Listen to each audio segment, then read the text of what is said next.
Thank you. You did a great job under the first Trump administration, and I know you're going to do a great job under this administration, and I look forward to working with you. We've seen the bloating of the federal government under the Biden administration. In the last 4 years, he's added $8 trillion to the national debt, increased our federal spending by 53%, while our population growth was 2. We can't continue down this path of spending way above pre-pandemic levels. And with the past 4 years of Joe Biden, there hasn't been any serious discussion on plan how to control spending or reduce our $36 trillion of debt. In the last, I mean, it's just crazy where the debt is. Can you talk about this existential threat to our economy and what we are leaving to our children if we don't address it? Well, we're currently leaving them a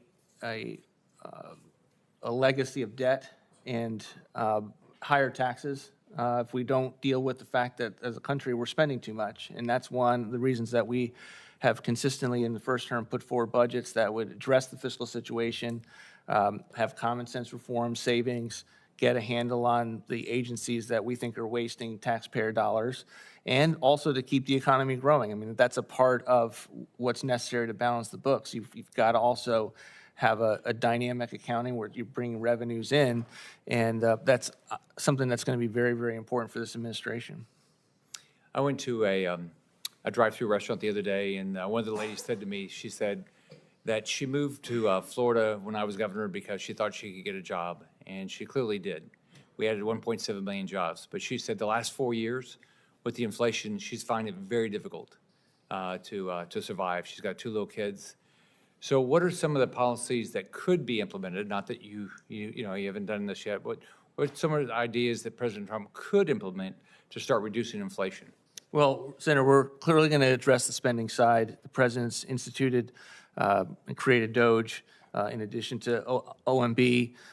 He's already put out an EO to unleash American energy and directing all the agencies to be trying to do everything they can to get permits going, to be able to get rid of regulations that are binding the pursuit of American energy, and then the deregulatory process of getting that back up and running. The president's given us a new goal. In the first term, we had a 2-for-1 goal. Now we have 1 for 10-for-1. We think we can hit that.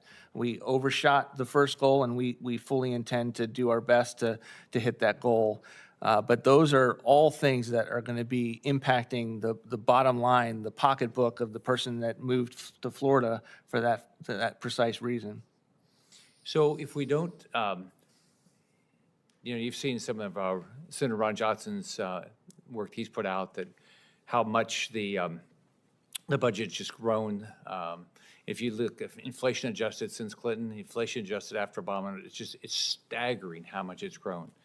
So what's the chance that we're going to see a significant reduction in interest rates, which are hurting people, the high interest rates under Biden? What's the chance that we're going to see inflation come under control if we don't get this budget down? I think those two come together. I think you've got to tackle your budgets, your spending, to be able to have a shot at taming inflation, about having interest rates that can come down. Obviously, when we left office, interest rates were nowhere near where they are.